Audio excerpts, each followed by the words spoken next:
Formula 86 Delayed Action Mouse Maker.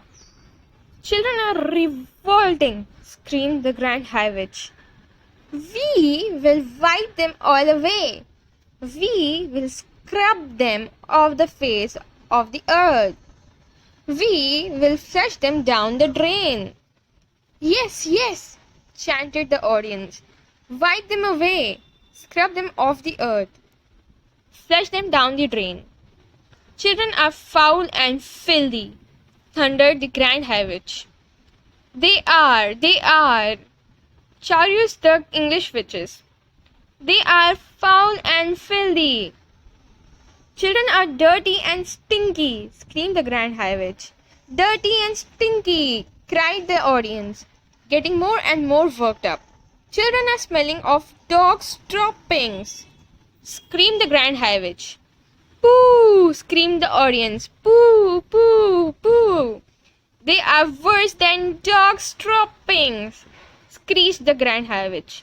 Dogs' droppings is smelling like violets and primroses compared with children. Violets and primroses, chanted the audience. They were clapping and cheering almost every word spoken from the platform. The speaker seemed to have them completely under her spell. To talk about children is making me sick, screamed the Grand High Witch.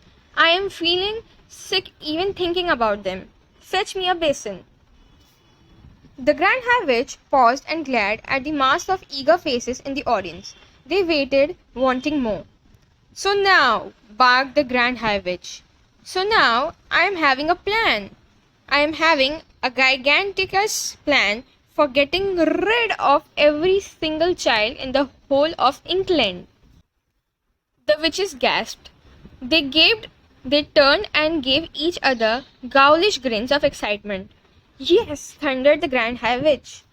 We shall swish them and swallow them, and we shall make to disappear every child smelly little brat in England in one stroke. Whoopee! Cried the witches, clapping their hands. You are brilliant. Oh, your grandness. You are fabulous. Shut up and listen, snapped the Grand High Witch. Listen very carefully and let us not be having any muck-ups. The audience leaned forward, eager to learn how this magic was going to be performed. Each and every one of you, thundered the Grand High Witch, is to go back to your hometowns immediately and resign from your jobs. Resign? Give notice. Retire. We will, they cried. We will resign from our jobs. And after you have resigned from your jobs, the Grand High Witch went on, each and every one of you will be going out and you will be buying. She paused. What will we be buying? They cried. Tell us, O brilliant one, what is it we shall be buying? Sweet shops, shouted the Grand High Witch. Sweet shops, they cried. We are going to buy sweet shops. What a frumptuous wheeze! Each of you will be buying for herself a sweet shop. You will be buying the very best and most respectable sweet shops in England. We will, they answered. Their dreadful voices were like a chorus of dentist drills, all grinding away together. I'm wanting no tumpany happening, crump my little tobacco selling newspaper sweet shops, shouted the Grand High Witch. I am wanting you to get only the very best shops, filled up high with piles and piles of luscious sweets and tasty chocos. The best, they cried. We shall buy the best sweet shops in town. You will be having no trouble in getting what you want, shouted the Grand High Witch. Because you will be offering 4 times as much as a shop is worth, and nobody is refusing any offer like that. Money is not a problem to us witches, as you know very well. I have brought with me 6 trunks stuffed full of English banknotes, all new and crisp. And all of them, she added with a fiendish leer, all of them homemade. The witches in the audience grinned appreciating this joke. At that point, one foolish witch got so excited at the possibilities presented by owning a sweet shop that she leapt to her feet and shouted, "The children will come flocking to my shop, and I will feed them poisoned sweets and poisoned chalks and wipe them all out like weasels." The room became suddenly silent. I saw the tiny body of the Grand High Witch stiffen and then so rigid with rage. "Who spoke?" she shrieked. "It was you! You over there!" The culprit sat down fast and covered her face with her clawed hands. "You blithering pumpkin!" screeched the Grand High Witch. "You brainless pogwumper! Are you not realizing that if you are going around poisoning little children, you will be caught in 5 minutes flat? Never in my life am I hearing such a bush-walloping suggestion coming from a witch." The entire audience covered and shook. I'm quite sure they all thought, as I did, that the terrible white hot sparks were about to start flying again. Curiously enough, they didn't. "If such a tom-fiddling idea is all you can be coming up with," thundered the Grand High Witch, "then it is no wonder England is still swarming with rotten little children." There was another silence. The Grand High Witch glared at the witches in the audience. "Do you know," she shouted at them, "that we witches are working only with magic?" "We know, Your Grandness," they all answered. "Of course we know." The Grand High Witch grated her bony gloved hands against each other and cried out, "So each of you is owning a magnificent sweet shop. The next move is that each of you will be announcing in the window of your shop that on a certain day you will be having a great gala opening with free sweets and chalks to every child. That will bring them in, the greedy little brutes," cried the audience. "They'll be fighting to get through the doors. Next," continued the Grand High Witch, "you will prepare yourself for this great gala opening by filling every chalk and every sweet in your shop with my very latest and greatest magic formula. This is known as Formula 86 Delayed Action Mouse Maker." "Delayed Action Mouse Maker," they chanted. "She's done it again! Her Grandness has concocted yet another of her wondrous magic child killers. How do we make it? Oh, brilliant one!" "Exercise patience," answered the Grand High Witch. "First, I am explaining to you how my Formula 86 Delayed Action Mouse Maker is working. Listen very carefully." "We are listening," cried the audience, who were now jumping up and down in their chairs with excitement. "Delayed Action Mouse Maker is a green liquid," explained the Green High Witch, "and one droplet in each chalk or sweet will be quite enough. So here is what happens. Child eats chalk which has in it Delayed Action Mouse Maker liquid. Child goes home feeling fine. Child goes to bed still feeling fine. Child wakes up in the morning still okay. Child goes to school still feeling fine. Formula, you understand, is delayed action and is not working yet." "We understand, oh brainy one," cried the audience. "But when does it start working?" "It is starting to work at exactly 9 o'clock, when the child is arriving at school," shouted the Grand High Witch triumphantly. Child arrives at school. Delayed Action Mouse Maker immediately starts to work. Child starts to shrink. Child is starting to grow fur. Child is starting to grow tail. All is happening in precisely 26 seconds. After 26 seconds, child is not a child any longer. It is a mouse. "A mouse!" cried the witches. "What a frumptuous thought! Classrooms will all be swarming with mice," shouted the Grand High Witch. "Chaos and pandemonium will be regaining in every school in England. Teachers will be hopping up and down. Women teachers will be standing on desks and holding up skirts and yelling, 'Help, help, help!' They will, cried the audience. And what, shouted the Grand High Witch, is happening next in every school? Tell us, they cried. Tell us, O brainy one. The Grand High Witch stretched her stringy neck forward and grinned at the audience, showing two rows of pointed teeth, slightly blue. She raised her voice louder than ever and shouted, "Mouse traps is coming out!" "Mouse traps!" cried the witches. "And cheese!" shouted the Grand High Witch. "Teachers is all rushing and running out and getting mouse traps and baiting them with cheese and putting them down all over school. Mice is nibbling cheese. Mouse traps is going off. All over school, mouse traps is going snappity snap, and mouse heads is rolling across the floors like marbles. All over England, in every school in England, noise of snapping mouse traps will be heard." At this point, the disgusting old Grand High Witch began to do a sort of witch's dance up and down the platform, stamping her feet and clapping her hands. The entire audience joined in the clapping and the foot stamping. They were making such a tremendous racket that I thought surely Mr. Stringer would hear it and come banging at the door, but he didn't. Then, above all the noise, I heard the voice of the Grand High Witch screaming out some sort of an awful gloating song.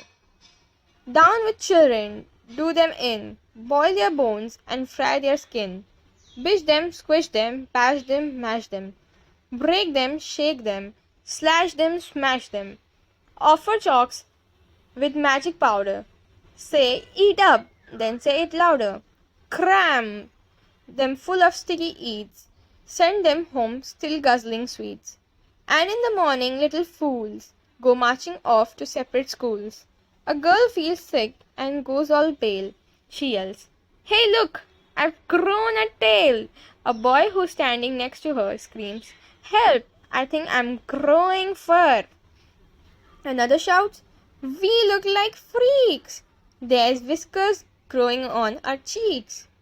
A boy who was extremely tall cries out, 'What's wrong? I'm growing small!' Four tiny legs begin to sprout from everybody round about, and all at once, all in a trice, there are no children, only mice. In every school is mice galore, all re-running round the schoolroom floor, and all the poor demented teachers is yelling, 'Hey, who are these creatures?' They stand upon the desk and shout, 'Get out, you filthy mice, get out! Will someone fetch some mouse traps, please? And don't forget to bring the cheese.' Now mouse traps come and every trap goes snippy snip and snappy snap.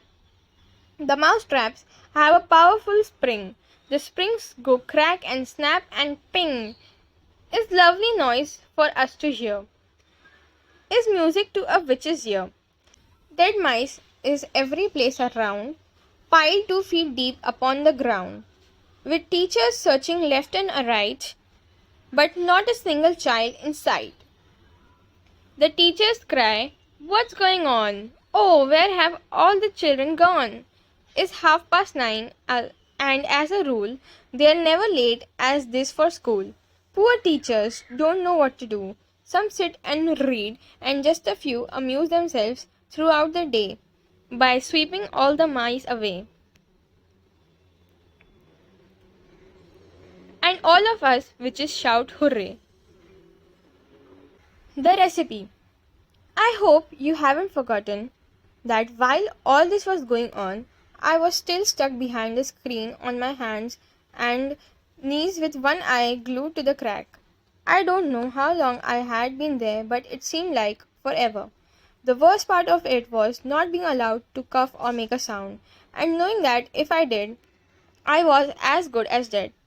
And all the way through, I was living in constant terror that one of the witches in the back row was going to get a whiff of my presence through those special nose holes of hers.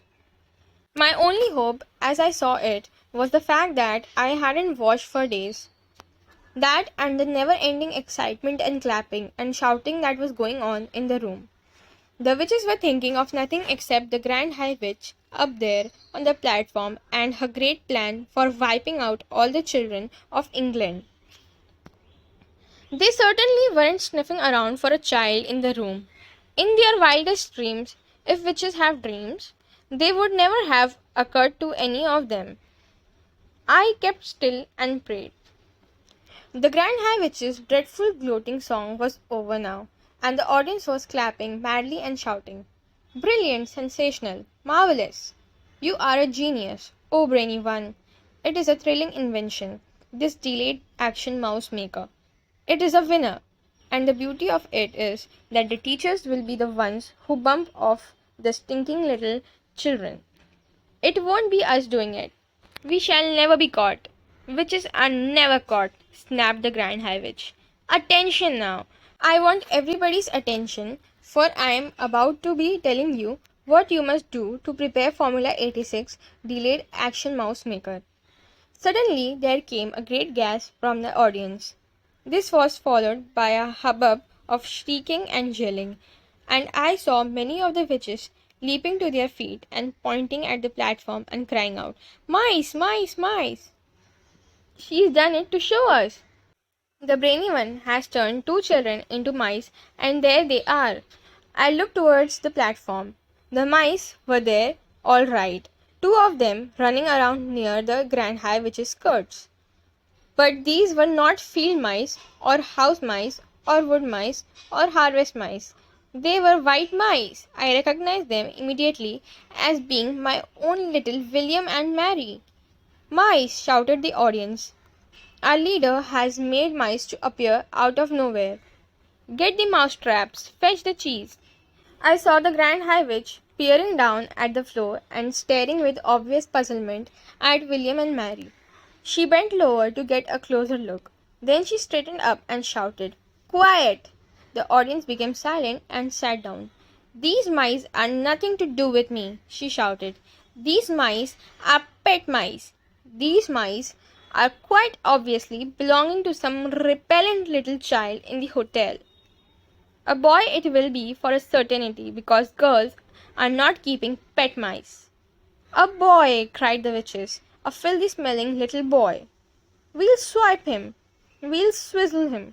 We'll have his strips for breakfast." "Silence!" shouted the Grand High Witch, raising her hands. "You know perfectly well you must do nothing to draw attention of yourselves while you are living in the hotel. Let us by all means get rid of this evil-smelling little squirt.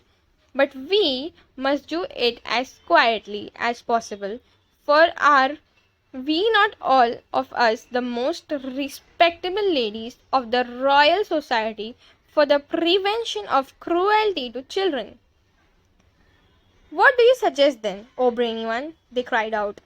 "How shall we dispose of this small pile of filth?" "They're talking about me," I thought. "These females are actually talking about how to kill me." I began to sweat. "Whoever he is not important," announced the Grand High Witch. "Leave him to me. I shall smell him out and turn him into a mackerel and have him dished up for the supper." "Bravo!" cried the witches. "Cut off his head and chop off his tail and fry him in hot butter." You can imagine that none of this was making me feel very comfortable. William and Mary were still running around on the platform, and I saw the Grand High Witch aim a swift running kick at William. She caught him right on the point of her toe and sent him flying. She did the same to Mary. Her aim was extraordinary. She would have made a great football player. Both mice crashed against the wall, and for a few moments they lay stunned. Then they got to their feet and scampered away. "Attention again!" the Grand High Witch was shouting. "I will not give to you the recipe for concocting Formula 86 Delayed Action Mouse Maker. Get out pencils and paper." Handbags were opened all over the room and notebooks were fished out. "Give us the recipe, O brainy one," cried the audience impatiently. "Tell us the secret." First, said the Grand High Witch, I had to find something that would cause the children to become very small very quickly. And what was that? Cried the audience. That part was simple, said the Grand High Witch. All you have to do if you are wishing to make a child very small is to look at him through the wrong end of a telescope. She is a wonder, cried the audience. Who else would have thought of a thing like that? So you take the wrong end of a telescope, continued the Grand High Witch, and you boil it until it gets soft. How long does that take? They asked her. 21 hours of boiling, answered the Grand High Witch. And while this is going on, you take exactly 45 brown mice and you chop off their tails with a carving knife and you fry the tails in hair oil until they are nice and crisp. What do we do with all these mice who have had their tails chopped off? Asked the audience. You simmer them in frog juice for 1 hour, came the answer. But listen to me. So far, I have only given you the easy part of the recipe. The really difficult problem is to put in something that will have a genuine delayed action result. Something that can be eaten by children on a certain day, but which will not start working on them until 9 o'clock the next morning when they arrive to school. What do you come up with, O brainy one? They called out. Tell us the great secret. The secret, announced the Great High Witch triumphantly, is an alarm clock. An alarm clock, cried. It's a stroke of genius. Of course it is, said the Grand High Witch. You can set a 24-hour alarm clock today, and at exactly 9 o'clock tomorrow it will go off. But we will need 5 million alarm clocks, cried the audience. We will need one for each child. Idiots, shouted the Grand High Witch. If you are wanting a steak, you do not cook the whole cow. It is the same with alarm clocks. One clock will make enough for 1,000 children. Here is what you do. You set your alarm clock to go off at 9 o'clock tomorrow morning. Then you roast it in the oven until it is crisp and tender. Are you writing this down? We are, your grandness, we are, they cried. Next, said the Grand High Witch, you take your boiled telescope and your fried mouse tails and your cooked mice and your roasted alarm clock and all together you put them into the mixer. Then you mix them at full speed. This will give you a nice thick paste. While the mixer is still mixing, you must add to it the yolk of 1 Gruntel's egg. The Gruntel's egg, cried the audience. We shall do that. Underneath all the clamour that was going on, I heard one witch in the back row saying to her neighbour, I'm getting a bit old to do birds' nesting. Those ruddy gruntles always nest very high up. So you mix in the egg, the Grand High Witch went on, and one after the other you also mix in the following items. The claw of a crab cruncher, the beak of a blabbersnitch, the snout of a grobblesbird, and the tongue of a crackspringer. I trust you are not having any trouble finding those. None at all, they cried out. We will spare the blabbersnitch and trap the crab cruncher and shoot the grobblesbird and catch the catspringer in his burrow. Excellent, said the Grand High Witch. When you have mixed everything together in the mixer, you will have a most marvelous looking green liquid. Put 1 drop, just 1 titchy droplet of this liquid into a chocolate or a sweet, and at 9 o'clock the next morning, the child who ate it will turn into a mouse in 26 seconds. But one word of warning. Never increase the dose. Never put more than 1 drop into each sweet or chocolate. And never give more than 1 sweet or chocolate to each child. An overdose of delayed action mouse maker will mess up the timing of the alarm clock and cause the child to turn into a mouse too early. A large overdose might even have an instant effect, and you wouldn't want that. Would you? You wouldn't want the children turning into mice right there your sweet shops. That would give the game away. So be very careful. Do not overdose.